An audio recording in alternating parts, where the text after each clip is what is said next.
এবার আমরা ডাকসু নির্বাচনের খবর জানাতে সরাসরি চলে যাচ্ছি আমাদের সহকর্মী তন্দ্রা তারানোর কাছে।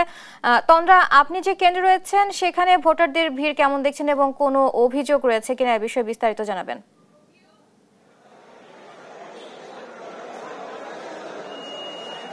বুবলি, সকাল 8টা থেকে যেহেতু ভোট গ্রহণ শুরু হয়েছে, সেখানে আমরা কিন্তু দেখেছি যে সকাল থেকেই বিভিন্ন যে কেন্দ্রগুলো রয়েছে সবগুলো কেন্দ্রে কিন্তু দেখেছি যে শিক্ষার্থীদের আনাগোনা রয়েছে এবং দিন যত যাচ্ছে বা বেলা যতই গড়াচ্ছে ততই কিন্তু আমরা দেখতে পাচ্ছি যে শিক্ষার্থীদের কিন্তু ভিড় আরো বেশি বেড়েছে এবং শৃঙ্খলার কথা যদি বলি, এখন পর্যন্ত কিন্তু সুশৃঙ্খলভাবে কিন্তু ভোট গ্রহণ চলছে এবং আমি যে কেন্দ্রটি রয়েছি, সিনেট ভবনে যে কেন্দ্র আছে, এখানে কিন্তু প্রায় 3টি হলের শিক্ষার্থীরা কিন্তু এখানে ভোট দিতে এসেছেন। তার মধ্যে বিজয় 71 হল এবং সারেফ রহমান হল এবং মহসিন হলের যে শিক্ষার্থী তারা কিন্তু এখানে এসেছেন এবং প্রত্যেকে কিন্তু সারিবদ্ধভাবে তারা লাইন দিচ্ছেন, পাশাপাশি লাইনে করে কিন্তু তারা যাচ্ছেন ভোট দিতে এবং এখানে কিন্তু আমরা দেখতে পাচ্ছি যে যারা যে প্রার্থীকে আসলে তারা পছন্দ করছেন তাদেরকে যেন তারা ভোট দিতে পারেন, সেই ব্যাপারটা কিন্তু তারা বারবার বলছিলেন যে আমরা চাচ্ছি যে নির্বাচিত প্রার্থী যিনি হবেন তিনি যেন বিশ্ববিদ্যালয়ের ক্যাম্পাসের জন্য যেন কাজ করেন, তেমন কাউকে কিন্তু তার প্রার্থী হিসেবে যোগ্য প্রার্থীকে তারা কিন্তু আজকে ভোট দিবে আমরা তারা বলছেন। এবং লাইনের কথা যদি বলি,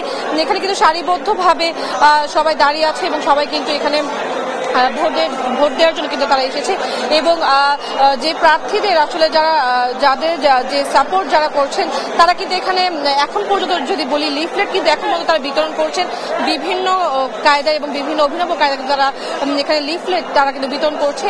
পাশাপাশি এখানে যে সারিবদ্ধভাবে যে লাইনটি যাচ্ছে এদের সাথে আমরা একটু কথা বলার চেষ্টা করবো, জানার চেষ্টা করবো যে আসলে তিনি কতক্ষণ দাঁড়িয়ে আছেন সে ব্যাপারটা আমরা একটু তার কাছে জানবো। ভাইয়া, একটু জানতে চাইবো আপনি কতক্ষণ ধরে লাইনে দাঁড়িয়ে আছেন এবং আজকে ভোট দিতে এসেছেন, কেমন লাগছে? ভোট দিতে এসেছি খুব ভালো লাগতেছে, কারণ এটা অনেকদিন পর হইতেছে, এটা একটা আমাদের জন্য উৎসবের বিষয়।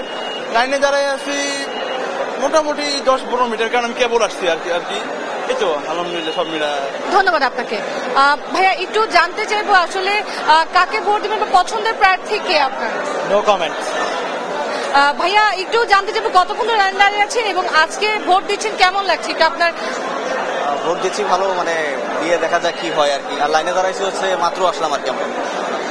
যেমনটা বলছিলেন যে আসলে যারা শিক্ষার্থী যারা আছেন যারা ভোট দিতে এসেছেন তারা কিন্তু সারিবদ্ধভাবে ভোট দিচ্ছেন এবং এখানে পাশাপাশি কিন্তু আইন শৃঙ্খলা বাহিনী যারা রয়েছেন তারাও কিন্তু এখানে তৎপর রয়েছেন, যে কোনো ধরনের বিশৃঙ্খলা আনার জন্য তারা কিন্তু এখানে সচ্ছল রয়েছেন এবং তারা কিন্তু সেই চেষ্টায় চালিয়ে যাচ্ছেন। এখন পর্যন্ত ভোট গ্রহণ স্বাভাবিকভাবে হচ্ছে, কোনো রকমের বিশৃঙ্খলা কিন্তু এখন পর্যন্ত আমরা এখানে দেখতে পাইনি। বুবলি, এই ছিল আমার কাছে সিনেট ভবন থেকে ডাকসু নির্বাচনের সর্বশেষ।